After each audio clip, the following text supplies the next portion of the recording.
मैं तो संचालित करता ही हूँ मेरी तरफ से, उसके अलावा बच्चे खुद संचालित करते हैं। सबसे बड़ी बात ये है, क्योंकि एक टीचर हो तो सारी कक्षाओं में मैं उपलब्ध नहीं हो सकता। मेरे पास एक क्लास रहेगी, लेकिन आप मैं अकेला हूँ, बाकी की क्लासें नहीं चले तो वो बाकी के बच्चे लड़ने झगड़ने लग जाएंगे। ऐसा सिस्टम यहाँ नहीं है।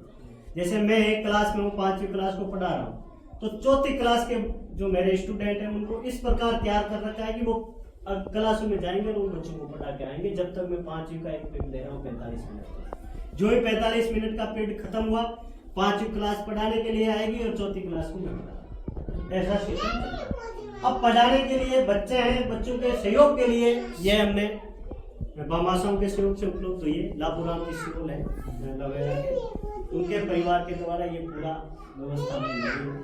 तो उस प्रकार जैसे मान लीजिए आप हिंदी पढ़नी है, हमें निकालो कक्षा 4 की निकाल लो आप। मुझे 10वां पाठ पढ़ना है। 10वें के अंदर जो शुरुआत है, कौन सा भाग है, शुरू करो। आगे ले लो थोड़ा सा। क्यों पढ़ी और यह क्या क्या काम आता है। बच्चों क्या आप जानते हैं कूड़ेदान हम किसे। अब जैसे ये बच्चे निकाल लेंगे और ये जो पार्ट है हमारे सिलेबस का कंप्लीट, उसके अकॉर्डिंग ये मैडम पढ़ाएगी।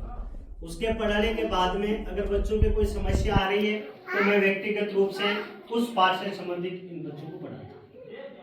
अब जैसे मैं पढ़ाता हूँ वो तो मैं खुद व्यक्तिगत पढ़ा देता हूँ। अब जैसे मान लो मैंने 5वीं क्लास को भेजा, 3री क्लास में, 2री क्लास में, उनके अगर कोई समस्या आ रही है तो वो 2री क्लास को, 3री क्लास को वो खुद समझा नहीं पाएंगे तो यहाँ ला करके एलईडी से समझा देंगे।